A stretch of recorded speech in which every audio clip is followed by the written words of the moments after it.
অসমীয়া সমাজৰ পথ প্ৰদৰ্শক, এক শৰণ হৰিনাম ধৰ্মৰ ভেটি প্ৰস্থাপক, নৱবৈষ্ণৱ যুগৰ প্ৰৱৰ্তক জগতগুৰু শ্ৰীমন্ত শংকৰদেৱৰ শ্ৰীচৰণত প্ৰণিপাত জনায়। যশোৱাৰ লাল কংসৰ কাল নন্দৰ নন্দন উদ্ধৱৰ বন্দন, গোপিনীৰ মন দৈৱকীৰ ধন, গোৱালৰ গোপাল আৰু ভকতৰ কৃপাল স্বৰূপ, সৰ্বজ্ঞ সৰ্বব্যাপ্ত সৰ্বাশ্ৰয় সৰ্বশক্তিমান, পৰম পুৰুষ পৰম আনন্দ পৰম ঈশ্বৰ পৰম কৃপালু ভগৱান কৃষ্ণৰ বাংময় স্বৰূপ শ্ৰীমদ ভাগৱতক সাষ্টাংগিক প্ৰণাম জনায়। বৈকুণ্ঠৰ কল্পতৰু নাম বস্তু ভাগক সাৰোগত কৰি দেৱৰো দুৰ্লভ নৰতনুধাৰী আজিৰ বৈকুণ্ঠ ধামত উপবিষ্ট তথা উপস্থিত পৰম শ্ৰদ্ধাৰ বাপ বান্ধৱ বাই মাতৃ যুৱক যুৱতী প্ৰমুখ্যে শিশুসকলৰ শৰীৰত নিৰ্বিৰাজমান দিব্য আত্মাক অন্তৰৰ পৰা সেৱা জনায়। বিষ্ণু বৈষ্ণৱৰ কথাৰে সমৃদ্ধ ভক্তি জ্ঞান আৰু বৈৰাগ্য বৰ্ধনকাৰী শ্ৰীমদ ভাগৱতৰ কিছু চৰ্চা কৰিবৰ বাবে আগবাঢ়িছোঁ। জয় জয়তে যিসকল উদ্যোক্তাৰ উদ্যোগত তথা ভক্তপান ৰাইজৰ দান বৰঙণিৰ দ্বাৰা তিনিদিনীয়া কাৰ্যসূচীৰে অনুষ্ঠানভাগ অনুষ্ঠিত হৈছে, সেই সকলোটিৰে শ্ৰীচৰণত আমি আমাৰ শ্ৰদ্ধা ভৰা সেৱা নিবেদিছোঁ। আপোনাসবে ভকত বৈষ্ণৱ নিমন্ত্ৰণ কৰি আনি প্ৰভু ভগৱন্তৰ লীলাসমূহ শ্ৰৱণ কীৰ্তন কৰাৰ যি সুবিধা কৰি দিছে, যুগ ধৰ্মৰ ফালৰ পৰা ইয়াক শ্ৰেষ্ঠ কৰ্ম বুলি অভিহিত কৰিছে। ব্যাসদেৱে ভাগৱতত লিখিছে, কৃতে যত ধ্যায়ত বিষ্ণু ত্ৰেতায়াম যজতে মখে দ্বাপৰে পৰিচৰ্যায়াম কলৌ তদ হৰি কীৰ্তনাত। 12:3-52 দ্বাদশ স্কন্ধ 3য় অধ্যায় 52 নম্বৰ শ্লোক অনুবাদ কৰিছে মহাপুৰুষ মাধৱদেৱে তেওঁৰ অনবদ্য গ্ৰন্থ নামঘোষাত যুগ ধৰ্ম নিৰ্ণয় 399 পদ জোকাত। মহাপুৰুষ মাধৱদেৱে লিখিছে, সত্য যুগে ধ্যান, ত্ৰেতা যুগে যজ্ঞ, দ্বাপৰ যুগত পূজা, কলিত হৰিৰ কীৰ্তন বিনাই আৱৰ নাহিকে দুজা। কলি যুগত আমি জীৱনত পাই থকা 3টা তাপ আদি দৈৱিক দৈৱ দুখত যিবিলাক সংঘাত পাওঁ, ভূমিকম্প আহিল, বানপানীৰ পৰা ইত্যাদি আদি ভৌতিক বিভিন্ন জীৱ জন্তুৰ পৰা মানুহৰ পৰা যিমানবিলাক সংঘাত পাইছোঁ, তাপ পাইছোঁ, আৰু এক হৈছে আধ্যাত্মিক তাপ, যি শাৰীৰিক অসুস্থতাৰ কাৰণে বা মানসিক অসুস্থতাৰ কাৰণে। এই তিনিওটা তাপৰ পৰা পৰিত্ৰাণ পাবলৈ, ভগৱানৰ মায়াৰ পৰা উদ্ধাৰ পাবলৈ আৰু হৃদয়ত পৰম আনন্দ লাভ কৰিবলৈ যদি কিবা সুগম আৰু সুলভ উপায় আছে,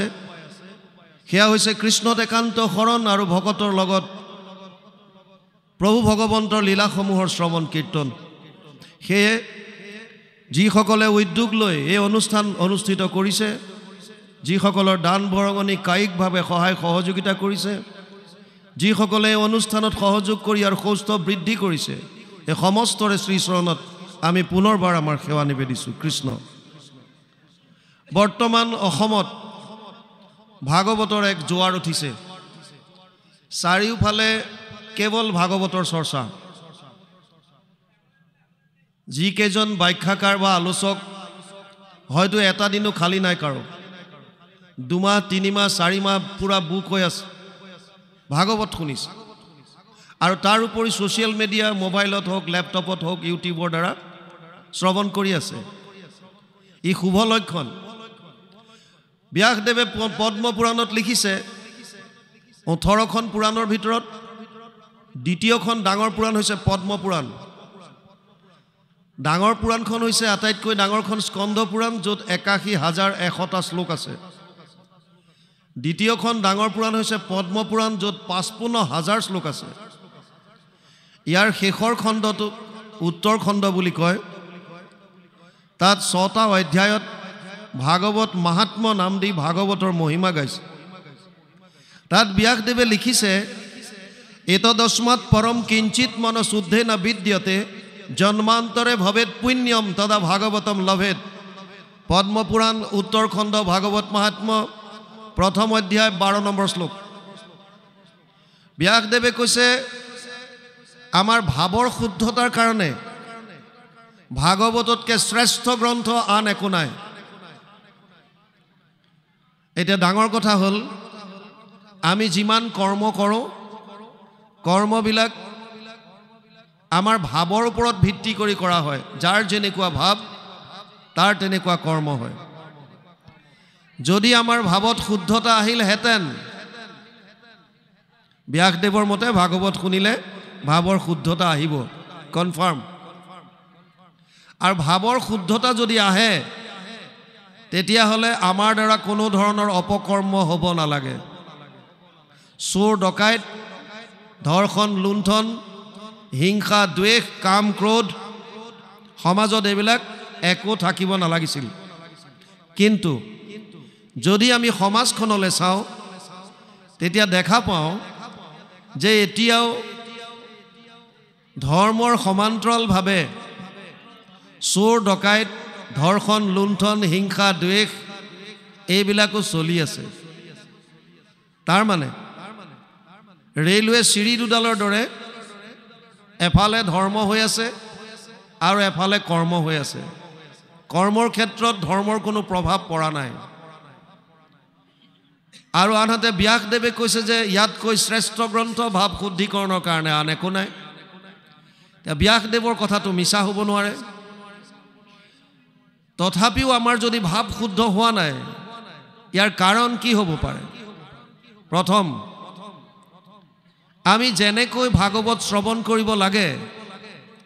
হয়তো তেনেকৈ শ্ৰৱণ কৰা নাই, 1 নম্বৰ কথা। 2 নম্বৰ কাৰণ হ'ব পাৰে যিসকল আলোচক আপোনালোকে নিমন্ত্ৰণ দিছে বা য'ত য'ত ভাগৱতৰ অনুষ্ঠান হৈছে তেওঁলোকে যিসকল আলোচকক নিমন্ত্ৰণ দিছে আমাৰ দৰে আমি হয়তো ভাগৱতৰ তত্ত্ববিলাক শ্ৰোতাৰ হৃদয় স্পৰ্শ কৰি সুমুৱাই দিয়াত বিফল হৈছোঁ, বুজাই দিব হয়তো পৰা নাই। 3 নম্বৰ কাৰণ হ'ব পাৰে যদিও ভাগৱতৰ ইমানকৈ জোৱাৰ উঠিছে, চৰ্চা চলিছে,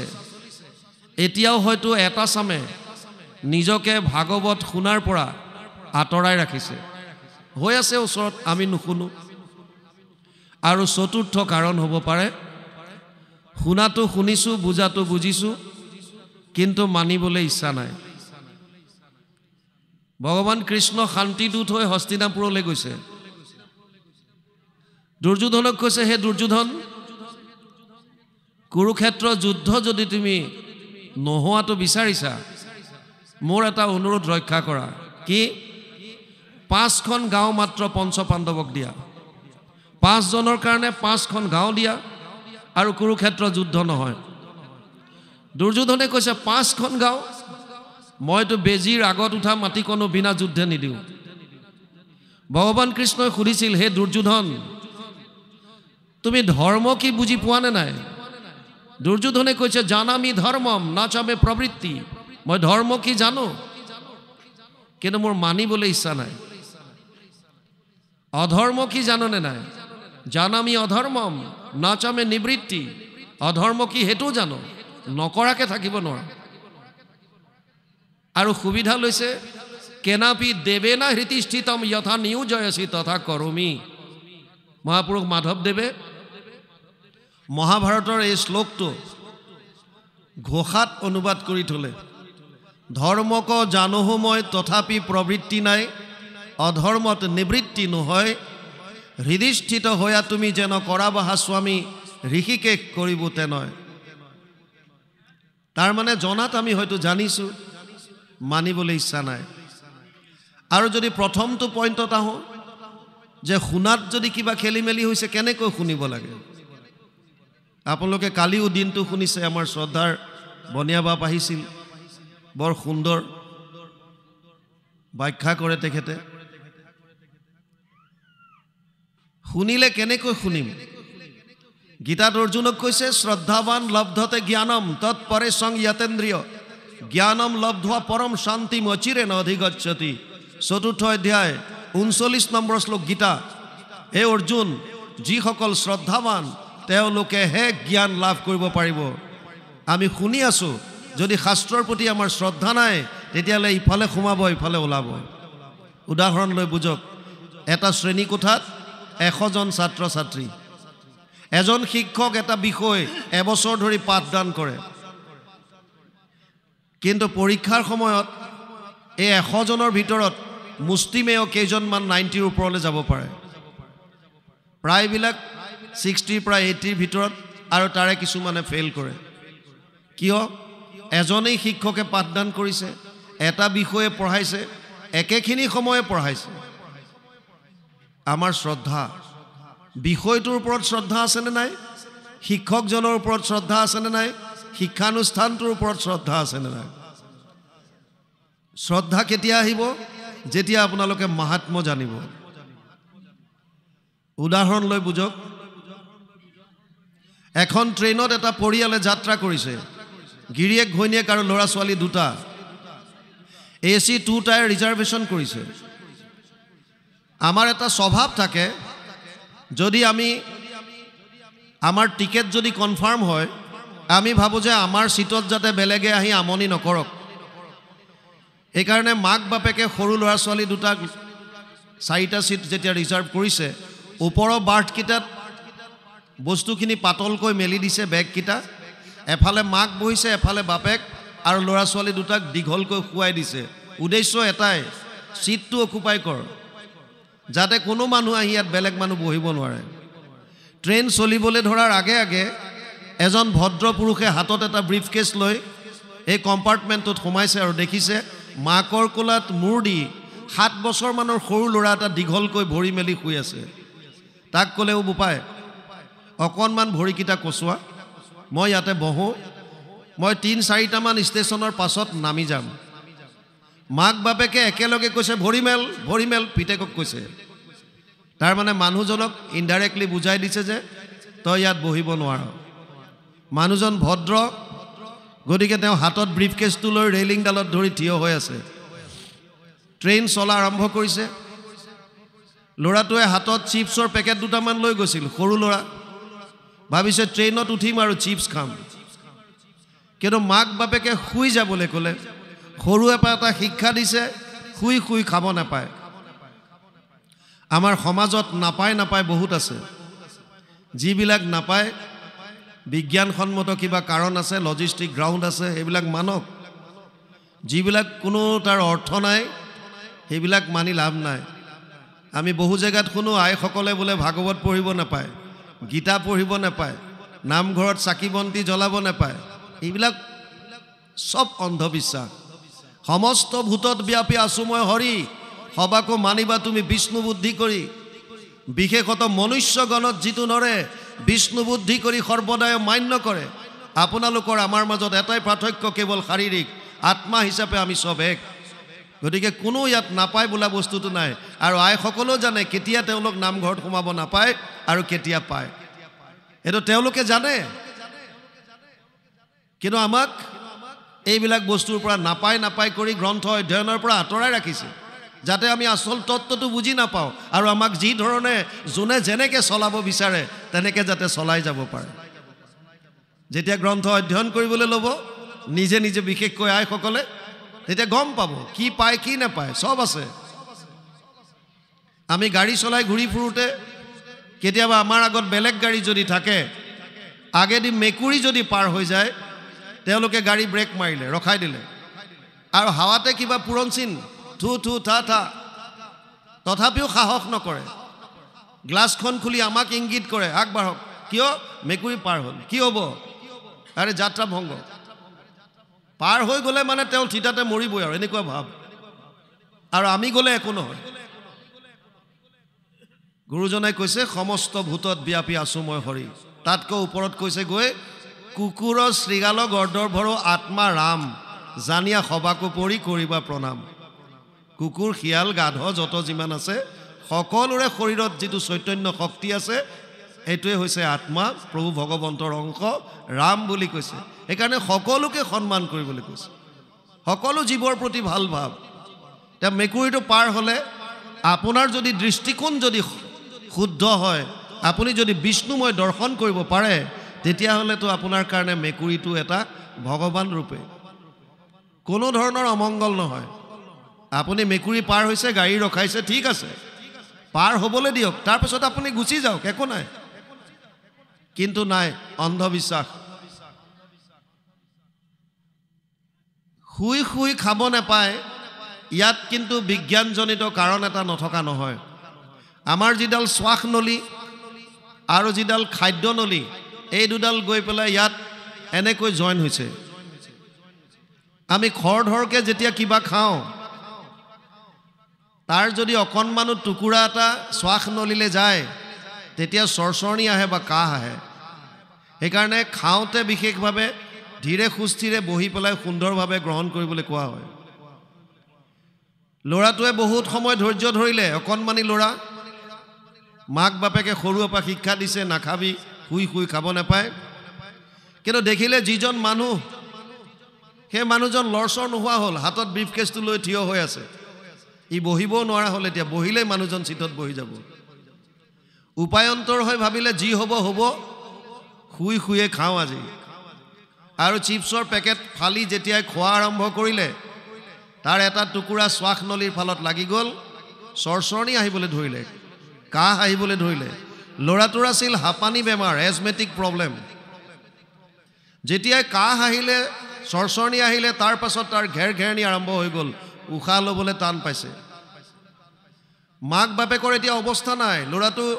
এয়াৰ কণ্ডিশ্যন কোচতো ঘামি জামি অৱস্থা নাইকিয়া হৈছে টেম্পাৰেচাৰ বাঢ়ি গৈছে মাক বাপেকৰ হাহাকাৰ ট্ৰেইন দ্ৰুতগতিত চলি আছে কি কৰিব এই মানুহজনে সব চাই আছে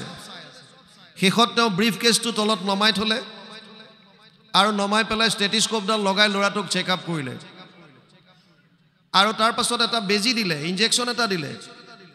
10 মিনিটৰ পাছত ল'ৰাটো সুস্থ হৈছে নৰ্মেল হৈছে উশাহ নিশাহ ল'ব পাৰিছে এতিয়া মাক বাপেক দুইটাই নিজৰ পিতেকক কৈছে বোপাই ভৰিটো কোচা আৰু তেওঁক কৈছে আহক বহক কিয় যিজন মানুহ বহে বুলি 10 মিনিটৰ আগত ভৰি মেলি পেলাই খোৱাৰ কথা কৈ আছিলা সেই একেই মাক বাপেকে 10 মিনিটৰ পাছতে তেওঁলোকৰ দৃষ্টিকোণ সলনি হৈ গ'ল আৰু নিজৰ ল'ৰাটোক কৈছে ভৰি কোচা মানুহজনক কৈছে আহক বহক কাৰণ 10 মিনিটৰ আগলৈকে গম পোৱা নাছিল তেওঁ কোন আমি জীৱনত বহুত মানুহ লগ পাওঁ সকলোৰে প্ৰতি আমাৰ শ্ৰদ্ধাত মোৰ দৌ খাই নাযায় যেতিয়া গম পাব যে এজন বিশেষ ব্যক্তি এওঁৰ ভিতৰত এটা বিশেষ গুণ আছে আৰু তাতকৈ যেতিয়া গম পাব যে এওঁৰ পৰা মোৰ সুকীয়া জীৱনত লাভ হৈছে তেতিয়া আপুনি তেওঁৰ প্ৰতি আপোনাৰ শ্ৰদ্ধাত মোৰ দৌ খাই যায় অগণন শাস্ত্ৰ আছে কিন্তু ভাগৱতৰ ইমানকৈ প্ৰচলন কিয় হৈছে ভাগৱতত এনেকুৱা কি আছে আপোনালোকে কালিৰ পৰা ভাগৱত শুনিছে 3 দিন শুনিব ভাগৱতত এনেকুৱা আছে কি যিটোৰ কাৰণে ইমানকৈ প্ৰচলন হৈছে ব্যাসদেৱে পদ্ম পুৰাণৰ উত্তৰ খণ্ডত লিখিছে মহাত্ম তাত তেওঁ লিখিছে যত্ৰ যত্ৰ ভাগৱতী বৰ্ত ভক্তি আদি কাম ব্ৰজেত কথা শব্দম সমকৰ্ণম তত্ৰিকম তৰুণয়েত পদ্ম পুৰাণ উত্তৰ খণ্ড ভাগৱত মহাত্ম 3য় অধ্যায় 9 নম্বৰ শ্লোক য'ত য'ত ভাগৱতৰ কথা হয় য'ত য'ত তালৈ 3টা বস্তুৰ আগমন ঘটে ভক্তি জ্ঞান আৰু বৈৰাগ্য ইতিমধ্যে আপোনালোকৰ হৃদয়ত ভক্তি বস্তু জ্ঞান আৰু বৈৰাগ্য তিনিওটাই থিতাপি ল'লে যিমান ভাগৱতৰ শ্ৰৱণ কৰিব সিমানে ভক্তি বাঢ়িব জ্ঞান বাঢ়িব আৰু ভোগবাদৰ প্ৰতি বৈৰাগ্য ভাৱ আহিব ইয়াত থকালৈকে গ্যাৰেণ্টি ব্যাসদেৱে দিছে ইয়াৰ পৰা ওলাই যোৱাৰ পাছত কোনে কিমান সময়লৈকে হৃদয়ত ভক্তি বস্তুটো জাগ্ৰত কৰি ৰাখিব পাৰে এয়া আপোনালোকৰ সুকীয়া কথা ব্যাসদেৱে কৈছে কথা ভাগৱতস্যাপি নিত্যম ভৱতি যত গৃহে তদ গৃহম তীৰ্থ ৰূপম হি বাসতম পাপনাশনম পদ্ম পুৰাণ উত্তৰ খণ্ড ভাগৱত মহাত্ম 3য় অধ্যায় 29 নম্বৰ শ্লোক ব্যাসদেৱে লিখিছে ভাগৱতৰ কথা যিখন ঘৰত সদায় হয় নিত্যম ভৱতি যত গৃহে আমি অসমীয়া মানুহৰ এটা ভাল সংস্কাৰ আছে আমি পুৱা গধূলি স্নান কৰি যোনে যেনেকৈ যাকে নামানক কিয় ধূপ বা ধূনা জ্বলাই আমি সেৱা এটা কৰোঁ থাপনাত কীৰ্তন ভাগে থাকক, ভাগৱতে থাকক, আমি সেৱা এটা কৰাৰ আমাৰ এটা নিয়ম আছে। ব্যাসদেৱে কৈছে যদি পুৱা গধূলি আপোনালোকৰ গৃহত নিয়মিতভাৱে যদি ভাগৱতৰ অকণমানো যদি অধ্যয়ন হয় বা চৰ্চা হয়, পাঠ যদি হয়, শ্লোকাৰ্ধম শ্লোকপদম শ্ৰীমদ ভাগৱত উদ্ভৱম অকণমানো যদি হয়, আপোনালোকৰ ঘৰখনে তীৰ্থক্ষেত্ৰলৈ ৰূপান্তৰিত হ'ব। আপোনালোকে কোনো তীৰ্থক্ষেত্ৰত গৈ এই ষ্টেম্প পেডত ভাগদৌৰত প্ৰাণ দিয়াৰ কোনো প্ৰয়োজন নাই। নিজৰ ঘৰখন আপোনালোকে তীৰ্থক্ষেত্ৰ কৰিব পাৰিব। কেৱল পুৱা গধূলি ভাগৱতৰ অকণমানো যদি অধ্যয়ন আপোনালোকে আৰম্ভ কৰে, যদি অকণমান পাঠ কৰে। ইয়াৰে সংক্ষিপ্ত ৰূপ কীৰ্তন আছে, দশম আছে।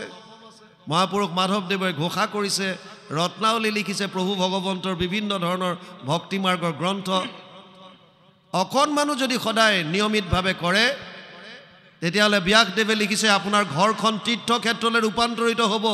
আৰু আপোনাৰ গৃহত কোনো ধৰণৰ পাপ থাকিব নোৱাৰিব। ভাগৱত ভগৱান কৃষ্ণৰ বাংময় মূৰ্তি বুলি কোৱা হয়। বাণী আকাৰে, শব্দ আকাৰে ইয়াত প্ৰভু ভগৱন্ত বিৰাজমান হৈ আছে। তেনেয়ম বাংময় মূৰ্তি প্ৰত্যক্ষ বৰ্ততে হৰি, সেৱাত শ্ৰৱণাত পথত দৰ্শনাত পাপনাশিনী। পদ্মপুৰাণ উত্তৰখণ্ড ভাগৱত মহাত্ম্য ৩য় অধ্যায় ৬২ নম্বৰ শ্লোক। ভগৱান কৃষ্ণৰ বাংময় মূৰ্তি ভাগৱত। এই ভাগৱতক যদি কোনোবাই শ্ৰদ্ধা সহকাৰে সেৱা কৰিছে, সেৱাৰ দ্বাৰা, যদি শ্ৰৱণ কৰিছে, শ্ৰৱণৰ দ্বাৰা, যদি পাঠ কৰিছে, পাঠ বা কীৰ্তনৰ দ্বাৰা, আৰু ইয়ালৈকো কৈছে যদি কোনোবাই শ্ৰদ্ধা সহকাৰে কেৱল দৰ্শন মাত্ৰ কৰিছে। আমাৰ ভাগৱত ভ্ৰমণ যে কৰায় গাঁৱত, যিসকল শাৰীৰিকভাৱে অসুস্থ, যিসকল অসুচিত আছে, যিসকলে ভাগৱত য'ত হৈছে তালৈ আহিব নোৱাৰে, তেওঁলোকে যদি নিজৰ ঘৰৰ পৰাই ভাগৱতৰ এটা দৰ্শনো যদি পায়, ব্যাসদেৱে লিখিছে তেওঁৰ যত যিমান পাপ আছিল সমস্ত পাপৰ পৰা তেওঁ মুক্তি পাব। ভাগৱত ভগৱান কৃষ্ণৰ বাংময় মূৰ্তি। আনহাতে গুৰুজনাই শ্ৰীমন্ত শংকৰদেৱে মাধৱ পুৰুষক কৈছে মই কীৰ্তনত আছোঁ, দশমত আছোঁ, শুনিও মাধৱ মোৰ থাকিবাৰ স্থান, কীৰ্তন দশম মোৰ মূৰ্তিৰ সমান। কীৰ্তন দশম পুথি থাকয় যাথাত, জানিবা মাধৱ মই থাকোঁ সাক্ষাৎ। যিজন নিপুণে গুৰু আমাক বোলয়, কীৰ্তনতে দশমতে আমাক দেখয়। তাতেই তেওঁ ক্ষান্ত থকা নাই। মাধৱ পুৰুষক কৈছে ঘোষা নামে শাস্ত্ৰখানি তুমিও কৰিবা, ঘোষা ৰত্নাৱলী মাজে তুমিও থাকিবা। তাৰ মানে ভাগৱত যদি ভগৱান কৃষ্ণৰ বাংময় মূৰ্তি হয়, কীৰ্তন দশম গুৰুজনাৰ বাংময় মূৰ্তি, ঘোষা ৰত্নাৱলী মহাপুৰুষ মাধৱদেৱৰ বাংময় মূৰ্তি, আমি কি কৰিম তেতিয়া? এই বাংময় মূৰ্তিক কেৱল স্থাপন কৰি ধূপ ধূনা দি পূজা কৰি থাকিম, সেইটো কোৱা নাই। গুৰুজনাৰ যি আদৰ্শ, ভগৱান কৃষ্ণই যি ক'ব বিচাৰিছে, মহাপুৰুষ মাধৱদেৱে যিখিনি দিব বিচাৰিছে, তেওঁলোকৰ গ্ৰন্থৰাজিৰ মাজত আছে। যদি মহাপুৰুষ মাধৱদেৱক জানিব বিচাৰিছে, তেওঁৰ উপদেশ যদি ল'ব বিচাৰিছে, তেতিয়াহ'লে ঘোষা অধ্যয়ন কৰক, ৰত্নাৱলী পঢ়ক। যদি গুৰুজনাৰ উপদেশ বিচাৰিছে,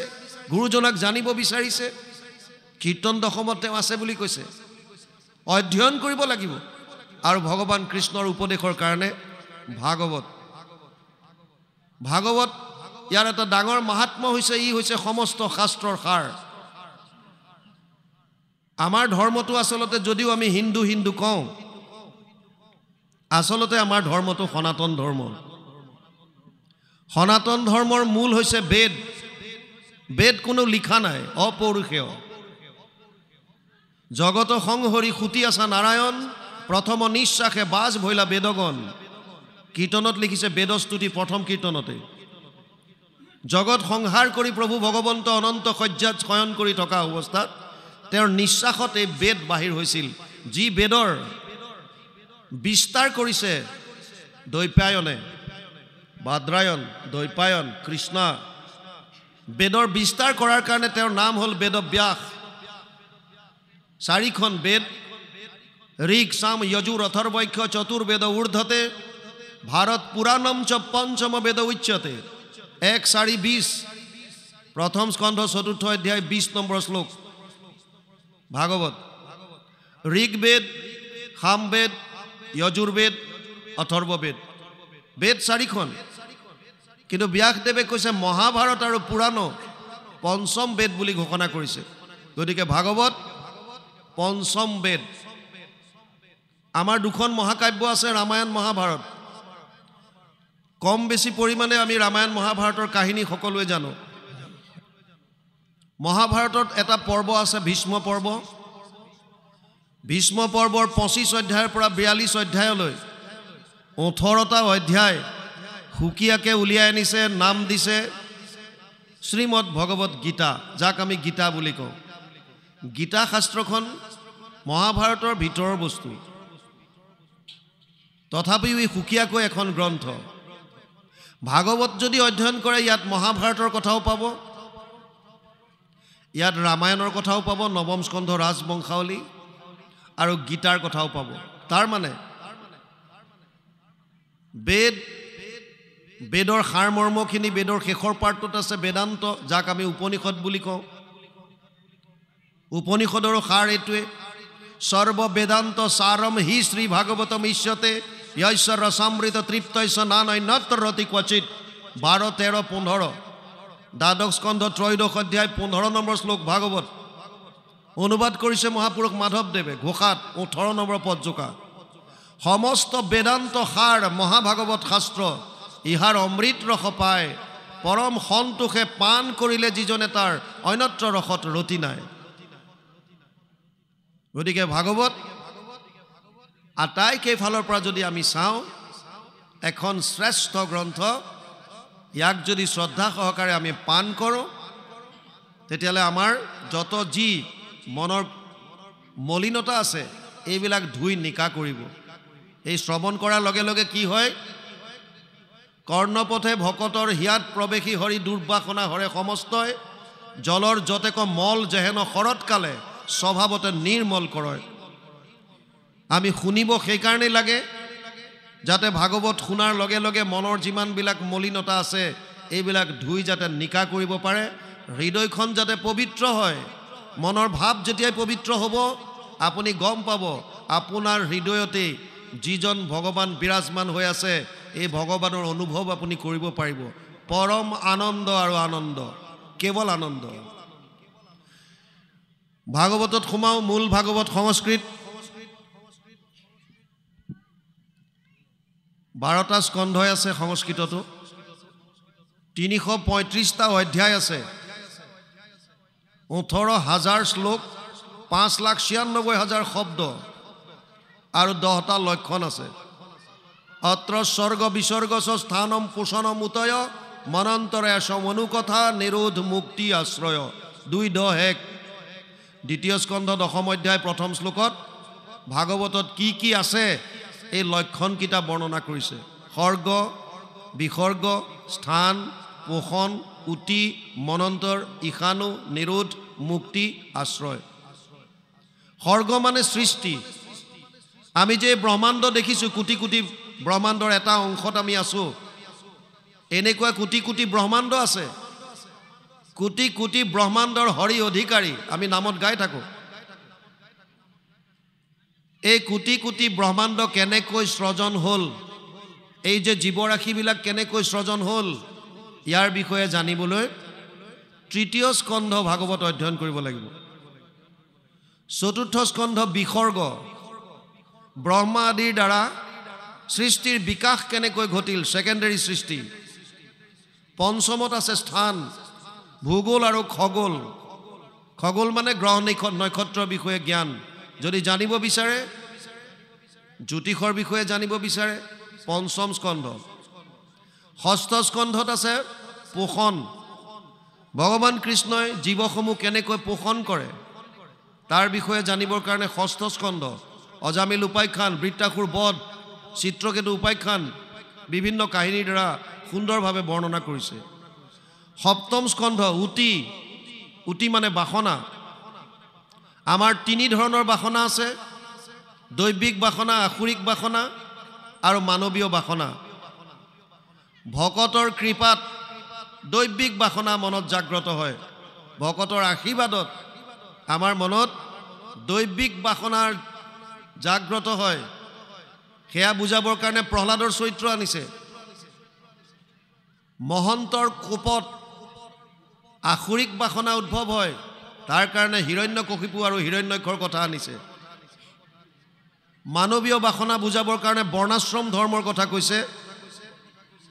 অসমীয়া ভাগৱতত ইয়াৰ অনুবাদ কৰা নাই কিয় কাৰণ ভক্তি মাৰ্গত বৰ্ণাশ্ৰম ধৰ্মৰ কোনো কাম নাই নহো জানা আমি চাৰি জাতি চাৰিও আশ্ৰমী নোহোৱাতি আমাৰ জাতি কি তেতিয়াহ'লে দাসৰো দাস টান দাসৱ হৈলো আমি আমাৰ এটাই জাতি আমি দাস আৰু ভগৱান আমাৰ স্বামী এইটোৱে আমাৰ চিনাকি সেইকাৰণে আজি এনেকৈ বহিব পাৰিছে যদি উচ্চ নীচ জাতি ধনী দুখীয়াৰ ভেদ থাকিলহেঁতেন তেতিয়া আসন ভাগে ভাগে হ'লহেঁতেন এইখিনি বেলেগ সম্প্ৰদায়ৰ এইখিনি বেলেগৰ এইখিনি বেলেগৰ এইখিনি বেলেগৰ নাই আমাৰ ভক্তি মাৰ্গত সেইকাৰণে এইটো অনুবাদ কৰা নাই অষ্টমত আছে মনন্তৰ মনু আৰু মনু পুত্ৰসকলৰ বিষয়ে জানিবলৈ অষ্টম স্কন্ধ অধ্যয়ন কৰিব লাগিব নৱমত আছে ৰাজবংশাৱলী চন্দ্ৰবংশ সূৰ্যবংশৰ বিভিন্ন ৰজা মহাৰাজাৰ কাহিনী শুনিবলৈ জানিবলৈ নৱম স্কন্ধ দশম নিৰোধ প্ৰলয়ৰ সময়ত সমস্ত জীৱৰাশি প্ৰভু ভগৱন্তৰ উদৰত অৱৰুদ্ধ হৈ থাকে 335টা মূল সংস্কৃত অধ্যায়ৰ 90টা অধ্যায় আছে দশমত ভগৱান কৃষ্ণৰ অৱতাৰৰ পৰা বিভিন্ন লীলা দশমত আপোনালোকে পাব আৰু আজি যিটো বৰ্তমান পাঠ কৰি আছিল আপোনালোকে শ্ৰৱণ কৰি আছে একাদশ স্কন্ধ ইয়াৰ লক্ষণ হৈছে মুক্তি মুক্তি আমাক কিয় লাগে কেনেকৈ পাম তাৰ কাৰণে একাদশ স্কন্ধ আৰু দ্বাদশ স্কন্ধ হৈছে আশ্ৰয় আশ্ৰয় মানে শৰণ জীৱই শৰণ ক'ত ল'ব আশ্ৰয়ৰ প্ৰকৃত স্থানটো কি এয়া বুজাবৰ কাৰণে দ্বাদশ স্কন্ধ দিছে যদিও 10টা লক্ষণ দিছে ভাগৱতৰ মূল উদ্দেশ্য এটা সেইটো হৈছে আশ্ৰয় দশম অৰ্থ বিশুদ্ধ্যাৰ্থম নবানিমিহ লক্ষণম বৰ্ণয়ন্তি মহাত্মান শ্ৰুতেনা অৰ্থেন চাঞ্জসা 2:10 লিখিছে দশম লক্ষণটো অৰ্থাৎ আশ্ৰয়টোক শুদ্ধ ৰূপত প্ৰতিপন্ন কৰিবলৈ বাকি 9টা লক্ষণ বৰ্ণনা কৰিছে ভাগৱত আৰম্ভ হৈছে নৈমিষাৰণ্যত আপোনা খবৰ দৰে 28,000 ঋষি মুনি একত্ৰিত হৈ বহিছে আৰু ভাগৱতৰ ব্যাখ্যাৰ আসনত বহুৱাই দিছে সুত মুনিক ৰোমহৰ্ষণৰ পিতেক উগ্ৰশ্ৰৱা এই ঋষিসকলে কলি যুগৰ মানুহৰ ভয়াবহতাৰ কথা অনুমান কৰি 1000 বছৰ জোৰা এটা যজ্ঞ কৰিছিল উদ্দেশ্য আছিল কলি যুগৰ মানুহৰ কল্যাণ সাধন কিন্তু 1000 বছৰ যজ্ঞ কৰাৰ পাছতো তেওঁলোকে কোনো ফল নাপায় সুত মুনিক ভাগৱতৰ ব্যাখ্যাৰ আসনত বহুৱাই দি 28,000 ঋষিৰ ভিতৰত যিজন কথামৃত ৰসস্বাদ কুশল শৌনক অব্ৰবীত কথামৃত পান কৰাত যিজন কুশল সেইজনৰ নাম দিছে শৌনক শৌনকে প্ৰশ্ন কৰিছে আৰু উত্তৰ দিছে সুত মুনিয়ে আৰু ভাগৱতৰ মূল বস্তু সেইটোৱে শৌনকে প্ৰথম আৰম্ভ কৰিছে শৌনক বদতি শুনা সুত মহামানী পৰম পাতকী কলি পাইলে হেন জানি আৰম্ভিলো যজ্ঞ আশী সহস্ৰ বছৰ হোমধুমে ধূম্ৰবৰ্ণ ভৈলা কলেবৰ যিটো কৰ্ম কৰোৱাত নাহিকে বিশ্বাস আপোনাৰ আয়ুষ কৰিলো ব্যৰ্থে নাশ সুত মুনিক কৈছে পৰম পাতকী কলিযুগ আহিছে বুলি গম পায়ে 1000 বছৰ জোৰা এটা যজ্ঞ কৰিলো যজ্ঞৰ ধোঁৱাৰে আমাৰ শৰীৰ ধোঁৱা বৰণীয়া হৈ গ'ল কিন্তু তথাপিও যিটো ফল বাঞ্ছা কৰিছিলো সেইটো আমি নাপালো এইকাৰণে তত্ৰ তত্ৰ অঞ্জসা আয়ুষ্মান ভৱতা যত বিনিশ্চিতম পুংসাম একান্তত শ্ৰেয় তত না সংশিতুম অৰ্হসি 1:1:9 প্ৰথম স্কন্ধ প্ৰথম অধ্যায় 9 নম্বৰ শ্লোকত শৌনকে প্ৰশ্ন আগবঢ়াই দিলে হে সুতমুনি কলি যুগৰ মানুহে কল্যাণ সাধন কৰিবৰ কাৰণে পৰম আনন্দ লাভ কৰিবৰ কাৰণে কৰিবলগীয়া শ্ৰেষ্ঠ মাৰ্গটো কি এটো আমাক কোৱা কিন্তু উত্তৰ দিয়াৰ আগে আগে এটা সাৱধান বাণী শুনাই দিলে যে হে সুতমুনি তুমি উত্তৰ দিয়াৰ আগত কলি যুগৰ মানুহৰ সীমাবদ্ধতাবিলাক লিমিটেশনছবিলাক বুজি লোৱা যদি খুতমুনিয়ে ক'লেহেঁতেন যদি আনন্দ বিচাৰিছে তেতিয়াহ'লে কলি যুগৰ মানুহে 1000 বছৰ তপস্যা কৰিব লাগিব কলি যুগৰ মানুহৰ কাৰণে এটো সম্ভৱ নহয় কিয় কাৰণ কলি যুগৰ মানুহৰ আয়ুস কম কেৱল 100 বছৰ সেইকাৰণে প্ৰথমতে খোনকে ক'লে প্ৰায়েনা অল্পায়ুষ সভ্য কলৌ অস্মিন যুগে জনা